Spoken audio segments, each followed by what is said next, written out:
भद्रं कर्णेभिः शृण्वामदेवः भद्रं पश्येमाक्षभिर्यजत्रः स्थिरैरङ्गैस्तुष्टुवागुंसस्तनूभिः वसेम देवहितं यदायुः ॐ शान्ति शान्ति शान्तिः. May we hear with our ears what is auspicious. May we see with our eyes what is beneficial. May we sing praises to the Lord and enjoy His strong limbs and body, the life assigned to us by Him. Om. Peace, peace, peace. Welcome everyone to this evening's special lecture. And we have Swami Veetamohananda. He is coming all the way from Paris. Near Paris we have a center called Grace, a place called Grace, and he is head of that center. The Swami was ordained as a monk of our order in 1971. And he was in India, in Chennai, then Kaladi, and mostly in a place called Mysore, where there is a big institution called Moral and Spiritual Education of Ramakrishna Mission, Institute of Moral and Spiritual Education of Ramakrishna Mission. And in 1994, he became the head of the Ramakrishna Vedantic Center in Grace, which is near Paris. He is very much into yoga and also interfaith service.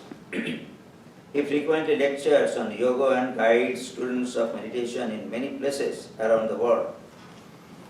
And he recently founded the University University of Humankind. He holds regular weekend conferences, seminars, and interreligious dialogues in many parts of Europe. In 2017, UNESCO inaugurated the Vedic Federation of France, which was founded by the Swami, and later it also joined in support of the Vedanta Center's ongoing research in the field of yoga.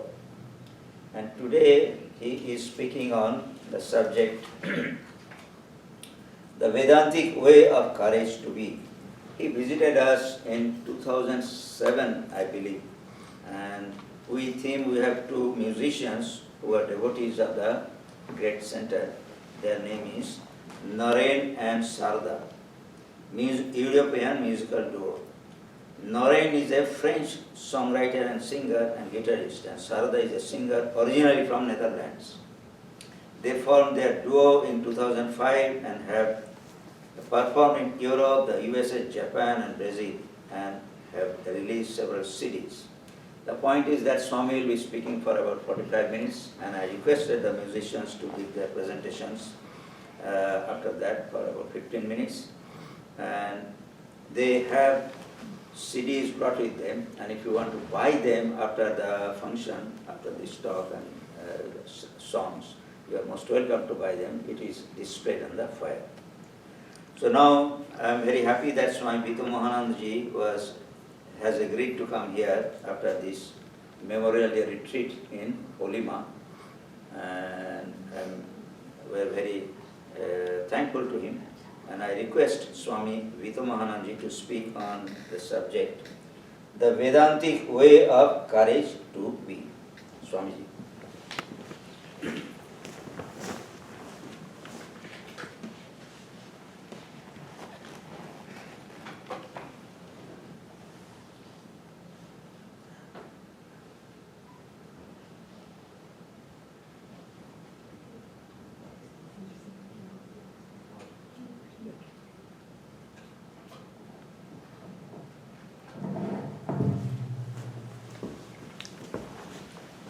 My dear brothers,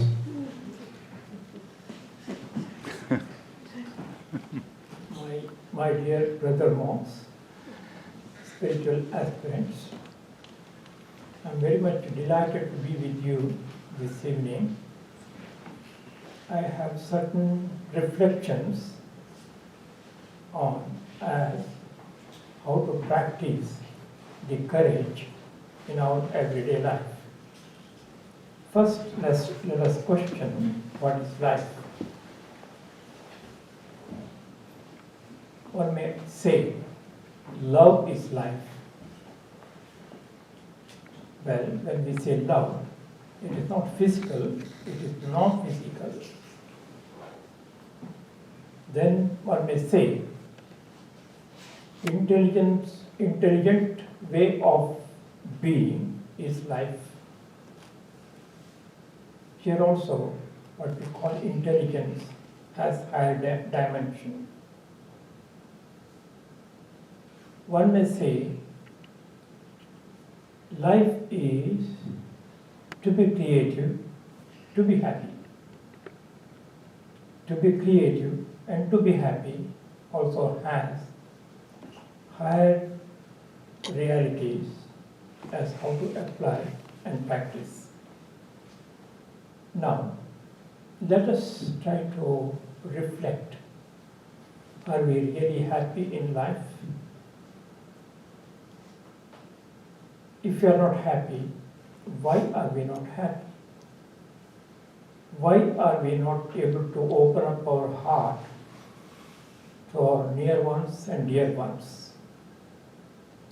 Why our everyday activities becomes conditioned by emotions, by all kinds of negative thoughts and forces?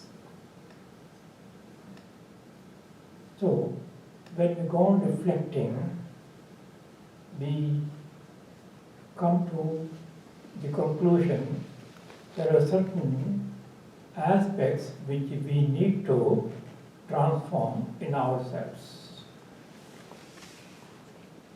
You may question why the negative forces influence us. Certainly, many of you must have read the Bhagavad Gita. The Bhagavad Gita begins with war scene. You may question how the spiritual truths can be taught through war scene. War scene has a special significance.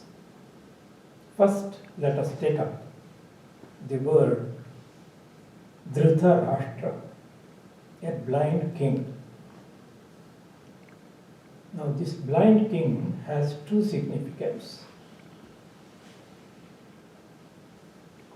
One who is blind inwardly and physically cannot rule the country, cannot know as how to control oneself, one's emotions, one's feelings, one's thoughts, and all that. Now, what is important for us is when we say blind king, this body is a kingdom. Who lives in the kingdom? It is Purusha, the supreme reality, soul, self. Are we aware of ourselves, the soul or self functioning in our everyday activities? Are we not taught from childhood onwards to be extrovert? Everything that we do, every function we have in our life depends as how others want us to be, as how others think of us. All the time, we are not what we are others. So that is how the external force go on influencing us all the time. Well, you may say, we have our personality. We are active in our everyday life because of our personal potentialities, capacities, and all that. Are we really expressing our potentialities in our everyday life? to what extent are we able to express ourselves in our everyday life? For example, when there are inner agitations, are we able to control them? Do not these emotions affect our everyday activities? Don't we experience that our inner emotions get affected in our everyday activities? If there are wrong emotions, negative emotions, they affect the work activity. We feel that why should we do after all the activities? After all, what we do is for others. All kinds of negative feelings come, forces dominate the individual. Are we not blind there? Don't we become blind to our inner being? So, are we able to live our life as we want? How much of our individual consciousness is free from the negative forces? When negative forces go on dominating our personality, we always want to fulfill the individual needs by acquiring them through whatever means possible. It is how we become depersonalized in our everyday life. Now the fight has to begin. How to fight the fight of life? To fight, we need courage. Those of you who have read the Bhagavad Gita, the hero Arjuna was ready to fight, was overcome by desperation. He starts thinking, why should I fight at all? For what purpose? If I fight, I'm going to destroy all my near ones, dear ones, whom I consider as superiors, venerables, and all that. So he was in a desperate situation. This kind of desperate situation comes to every one of us in our everyday life, in one moment or other. It's because we had projected ourselves externally on external forces. We depended on external forces for our livelihood, our life, our happiness, our love, and all that. When we see those sorts of love do not fulfill our inner needs, our inner being, we become frustrated. When negative forces dominate the personality, anxiety starts dominating the personality. When the anxiety becomes intense, we become fearful, afraid of everything. And we lose our mental capacity, the power of intelligence to function rightly. We become confused. The same way we see the situation of Arjuna getting confused.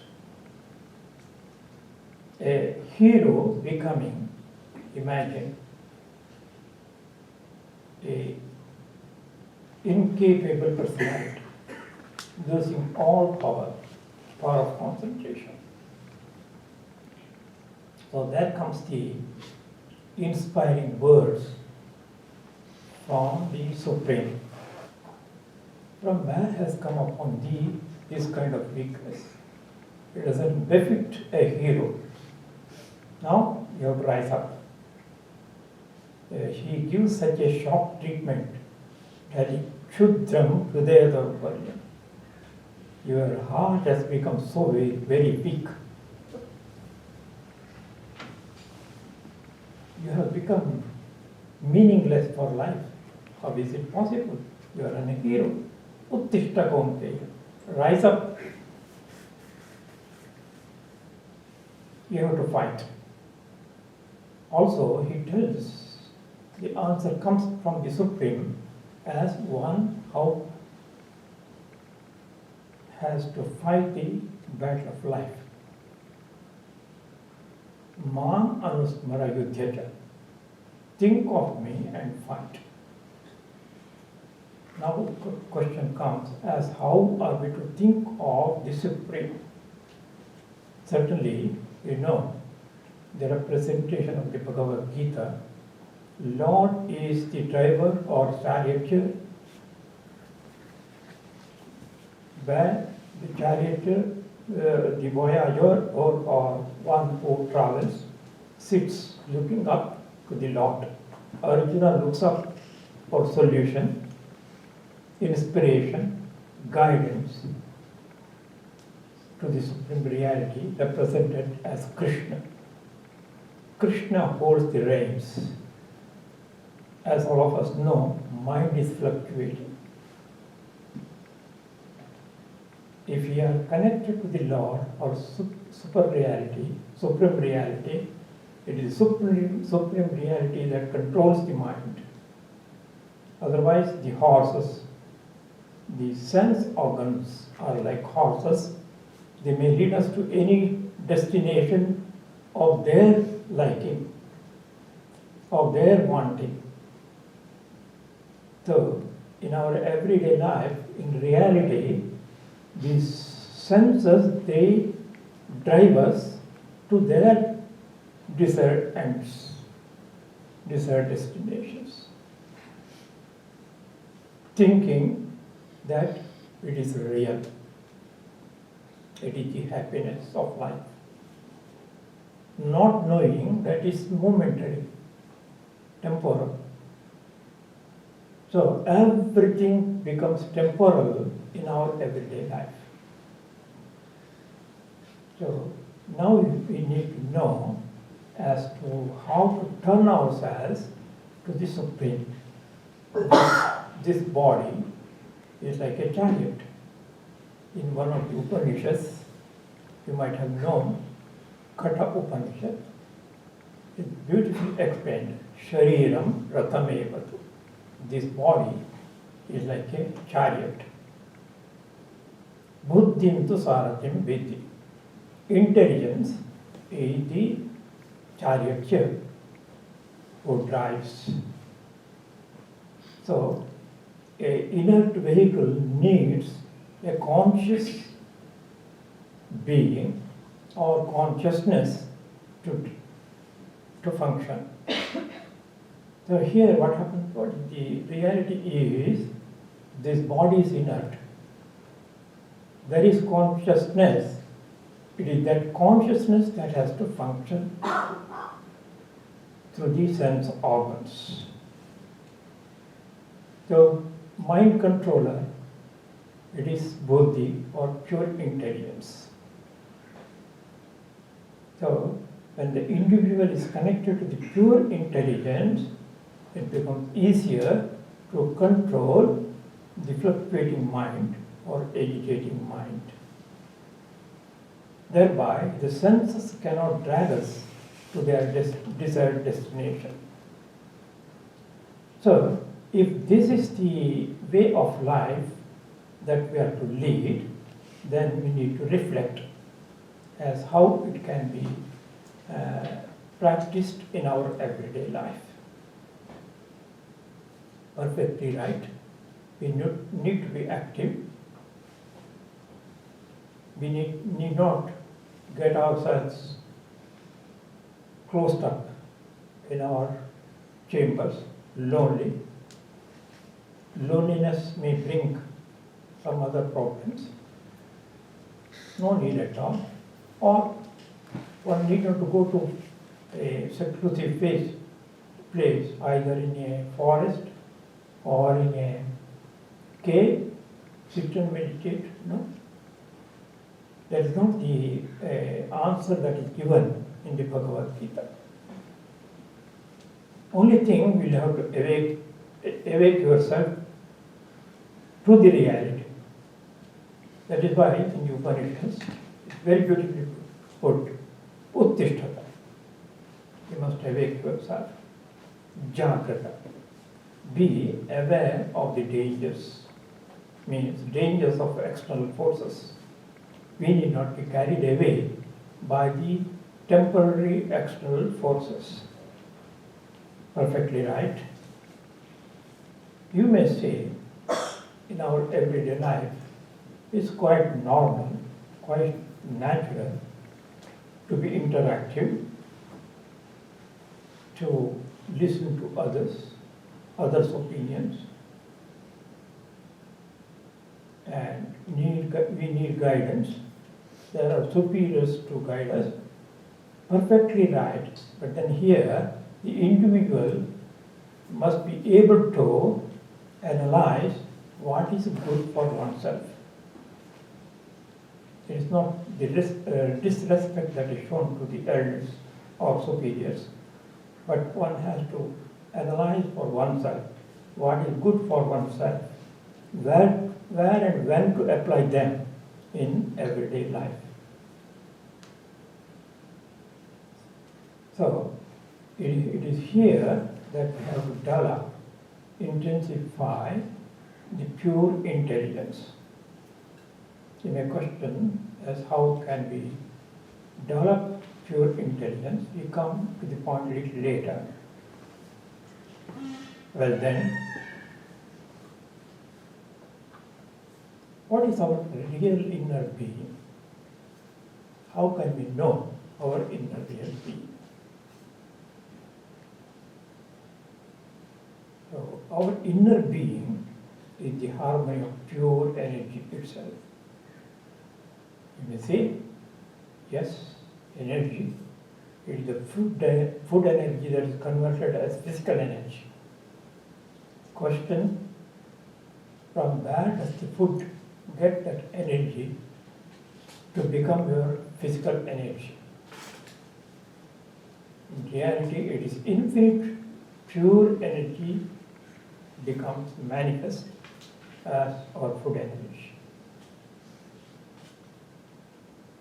Energy is the luminosity. As all of us know, electricity at a particular degree of vibration gives the light. In the same way, when a person is peaceful, dynamic, lovable, that luminosity expresses itself spontaneously. You feel like being with the person, we feel like talking to the person, we feel like understanding the person. That shows the inner light. In Sanskrit it is called Atma Prakasha, self-expressing itself as light. And also it is this inner light that reveals the beauty. You must be knowing the most beautiful person, when he or she becomes angry, that beauty disappears. Why? Because that energy becomes contracted. The vibratory level becomes contracted. That light does not light up. So that is why it becomes ugly. So here is an indication for us, what is called inner light. It is the light of the self. It is that light that reveals the beauty. Beauty is love. It is not physical love, it is love itself, infinite love itself. Well then, how can we feel that love? It's a kind of a wave. For example, you receive your, what is called, you have your mobile phone. You receive the messages or calls. How the call comes? Through waves. The same way, what is called the love is a kind of wave expressing in every cell and molecule of our body, gets connected to the infinity, and this connection is called intelligence. Means the power that reveals the reality, gives us the right information, or reveals the right knowledge. In reality, it is the knowledge. As all of us know, when we know what is right, what is truth, we are happy. That is the bliss. That is the joy of life. So, here, we need to connect this reality to the infinite reality. To the extent we are able to do it, to the extent our everyday life becomes more and more functionable, fruitful, appreciable, acceptable, and all that. So, well then, this way of functioning, is it the force that can protect us from all harms, all injuries? Yes. Even our health improves. Why we fall sick? When emotions, wrong thoughts or negative forces start expressing itself, every cell and molecule they react. They produce what's called toxins or poisonous chemicals. These chemicals express as the malady, French word, Disease. sickness, uneasiness, and all that. Whereas when you are in a harmonious state of being, you feel there is energy, you are able to function, you are able to love, you are able to think better, you are able to function better, you are able to apply yourself better. Well then, now the question comes, if this way we are able to function, will not the world make use of our abilities? Yes. Let the world make use of our abilities. We are contributing the well-being of this world. Where is the harm? Well, you may say, at the economical level, the others benefit or make use of our abilities. Well, let them make use of our abilities, but here we have the inner satisfaction. It's not the inner satisfaction that is important than monetary benefits. After all, monetary benefits or material benefits last how long? Or even if you amass monetary benefit or material benefits, how much you will be able to enjoy in your life, for how long? Whereas here, the inner prosperity, inner dynamism, inner peace keeps your health intact, your thinking intact, your functioning intact. Is it not better? Is it not a better prosperity? Well then, these aspects, do they give us courage? Yes. When the heart is clear, where is the room for any kind of fear? So, you may say, there are people who do not believe in their, what is called, in the higher realities or superpower, God reality and all that. Perfectly right. You may say they believe only in their capacities or functional capacities. Will it give them the courage? No. I can tell you a story. There was a medical doctor known all over the country as the best cardiologist. One little girl, 5 or 6, suddenly she developed some breathing problem and all that.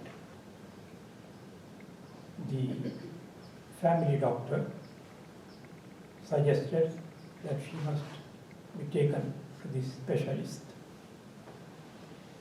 So the girl was brought to the specialist.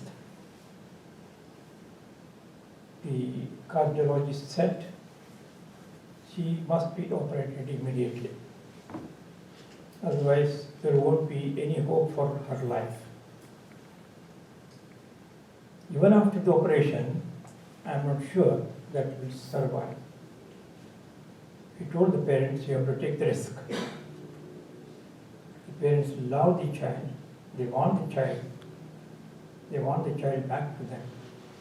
They agreed for the operation. The day was fixed. In the meantime, the mother of the child went on encouraging the child. Don't be afraid. The surgeon is going to cut your heart. He will do the necessary repair. Don't be discouraged. You'll be all right. God is residing in your heart. Think of God all the time. Everything will be all right. So the little girl was brought to the table for giving anesthesia. The surgeon asked her, "Do you know for what purpose you have been brought here?" "Yes, sir. They are going to open my heart. My mom has told me God resides in my heart. If you see God, you must tell me how you have seen God." Little innocent child. The surgeon would not believe God reality or higher reality. None. So the surgeon said, "All right, I'll tell you." So started operation. For about 30 minutes, nothing is happening. No progress is seen. Blood is not flowing to the heart. He told to his assistants, "No, there's no hope. You may take out the machines, life-saving machines and all that." And he went to a corner, sat on a chair, started thinking on what the child wanted to know. His thoughts were totally on the child's words. "If you see God, you must tell me." So the surgeon, I am a well-known surgeon, I am not able to save an innocent child here. What type of capacity I have? He started shedding tears. Perhaps 2-3 minutes. The assistant surgeon came. "Sir, please come. The blood has started flowing to the heart." Immediately went, continued the operation. Everything perfectly finished, completed. The child was progressing. The day of discharge came. The surgeon came to her. The surgeons told the child, "My child, you are all right now. Your health is very good. You can go home. What's your age?" 6. "You are going to live 60 years. "Yes, sir. But then, have you seen God in my heart?" what reply can he give? Now, he had to tell her, yes, my child. So long I was believing only on my capacities. Now I've realized there is something higher power that guides us, that protects us, that gives us all that we need for life. I'm really grateful to you. This is what I can tell you now. If I feel something more, I will relate it to you later. So here, this incident shows it's not, built-up story, it's a real story. So here shows there is something beyond human condition, state of being. Every human has the capacity to connect himself or herself to that higher reality. So that must be the purpose of life. When one is able to do that, every action, every thinking, every feeling becomes right. One's life becomes fulfilled life, satisfied life. So here we have the indication as why we should connect ourselves to higher reality. Perfectly right. Next comes the question. All our problems come because we want everything from the world to satisfy our self. We don't want to give up ourselves totally to the well-being of the world. Now, here, when we say, I want everything for myself, it becomes ego-centered being. Egoic sense becomes stronger and stronger, and because of that, one is not able to function properly. So you may ask me, what about the results of our actions? Yes, when we are free from the egoic sense of being, the results are spontaneous. They come to us, whether we want it or not. Well, we go to the next step, what is called love. How are we to develop ourselves? The pure love, non-physical love, that also is possible by connecting ourselves to a, let us say, personal ideal. You may ask, what is this personal ideal? It's a God reality. We have the freedom to choose the God reality according to our need, temperament. So for example, if you say, I love Jesus, perfectly right. If you love Jesus, you need to love. Jesus doesn't demand that you love me. So it is our need. So if it is my need, I must love Jesus. Well, Jesus as a person, can I love? In the beginning, perfectly right. It is a mental support. You can go on intensifying that consciousness in our everyday life. Jesus is guiding me. Jesus making me to function in life and all that.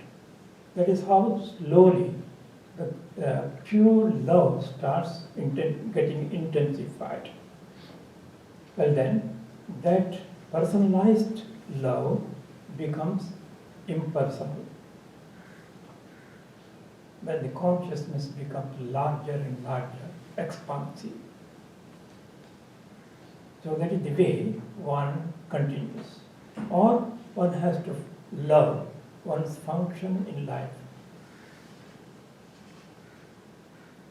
Duties, or responsibilities or whatever it is. See, when we love our responsibilities or duties, we are totally in it. So when we are totally in it, all the problems of life, frustrations of life are eliminated. We are able to function rightly. So here, the activity and love, they are interconnected. Well, to the extent this love becomes perfect, purer and purer, the intelligence gets connected to it. Intelligence gets liberated from all sorts of negative forces, contractions, limitations, conditions and all that. So here the pure love becomes the force, what we call in Sanskrit Ichha Shakti. So when it becomes the Ichha Shakti, one is totally on what one is doing. So when is totally concentrated on what one is doing, the cells open up. The cells open up and receive the infinite information or the knowledge as how to do, what, when to do, why to do, and all that. That is the power of intelligence. Now, as all of us know, the cells get contracted depending upon the emotion or situation or negative forces. When here the pure love alone starts expressing itself, the cells become opened up. Certainly you are going to ask me, how cells open up? The cells have three aspects, or three, let us say, physical aspect or material aspect. You may say they are microscopic, perfectly all of it. So the cells, material aspect, inside it there is space, and there is an antenna thing like through which the external impressions are received and stored up. So now what we do is that through spiritual practices, or you call it any kind of practice, we make the cells open up to receive that infinite pure consciousness. Pure consciousness becomes manifest as pure energy. The harmony of energy starts expressing itself in every cell and molecule of your body. You may say cells die. Now, when this energy starts expressing itself, the cells do not easily die. Cells die if there are negative forces affecting it. So that is why if you have known the spiritual, one who practices spiritual practices is able to retain the health for a long time. There are yogis who live more than 100 years without any ailment or whatever it is. Because their cells are opened up, they receive this infinite energy. In the same way, what we call spiritual disciplines, they are scientific, they have been proved efficacious in every area of life. So, instead of storing up negative impressions, we store up positive impressions like pure energy, pure consciousness, pure love, intelligence, beauty, light. See, how are we to know that inner light? It is something like the rising sun. We say we need vitamin D. Sun gives us vitamin D. So here is it. Directly one becomes connected to the inner infinite reality. Whatever you need, it gets imprinted in our inner being. So this is the way that we have to progress in our everyday life. Well, it can be practiced in everyday activities. Also, we can do it through what is called meditation. Meditation means being in itself, in the reality. It's not thinking something unreal. It is being in real. So this is the way that we have to progress in our everyday life. And being in this reality is the courage to be. One is not afraid of anything. One is not affected by any negative forces at all. Many of you must be knowing. I finish my reflection by this story, real story. Most of you might be knowing Holy Mother Sharada Devi. She was crossing a forest where a robber appeared before her. Generally, when a robber or whoever it is, terrific personality appears before us, the tendency is to run away. But here, Holy Mother did not run away, or she was not afraid. There is nothing to be afraid, nothing to lose. So when the man came and roared at her, "Who are you?" "Father, I'm your Dr. Sharada." See, what he did was that she generated in him that paternal love. So that paternal love affected him, because she was herself pure love. She could do it. Then the wife of the man came. In her also, she generated or stimulated or inspired the maternal love. So how can a father and mother do any harm to their child?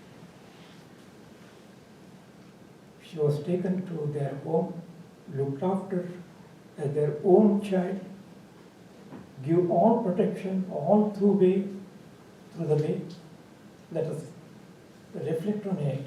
You see how this kind of inner harmony, inner peace, inner dynamism can give us the protection that are needed. I give you one more example. That we all say Jesus was crucified. With all physical sufferings, was he conscious of the suffering? Not at all. Simply says, "Father, they do not know what they are doing. Forgive them."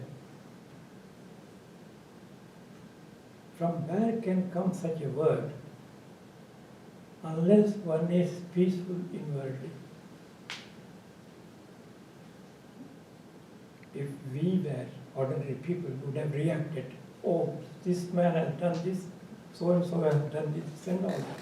We go on relating all stories. Here, no such reaction at all. Just pouring out his heart. So this all shows us that we can do it, we can become that. Thank you.